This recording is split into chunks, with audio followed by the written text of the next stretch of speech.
pagmamamayan. Naglakbay sina Maria at Jose patungong Bethlehem. Mahaba at mahirap ang kanilang paglalakbay. Ngunit puno ng pananampalataya ang kanilang mga puso.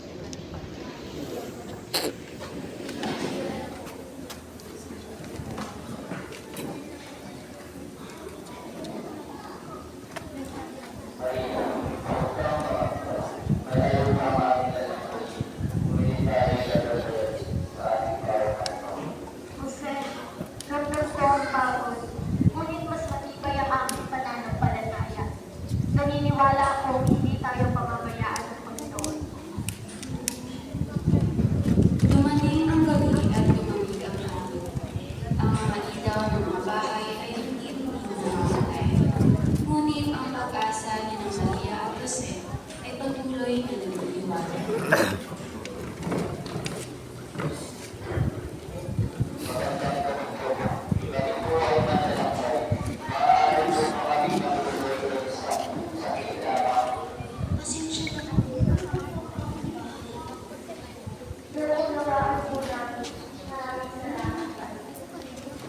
Sa kabila ng pagkabigo, hindi sila nawala ng paggalang at pasasalamat.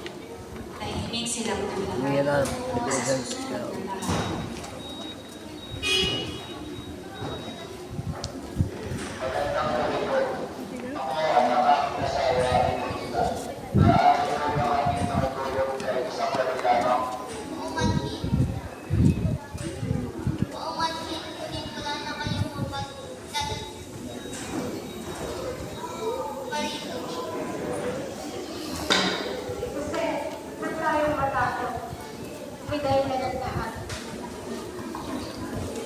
Habang sila ay naglalakad, lalo pang lumalakas ang tama, ngunit ang kanilang pananampalataya.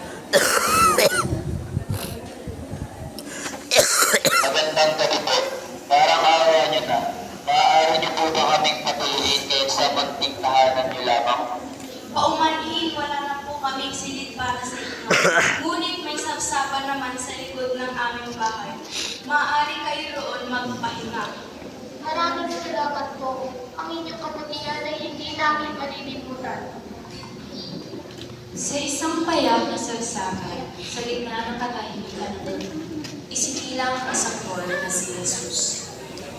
Hindi sa palasyo, kundi sa isang simpleng lugar, isang patunay na ang Diyos ay pumanalig sa Ama at tapat na tinawa.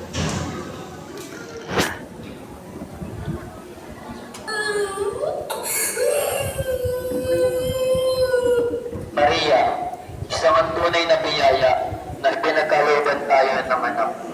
Jose, tunay ng tapat ng Panginoon.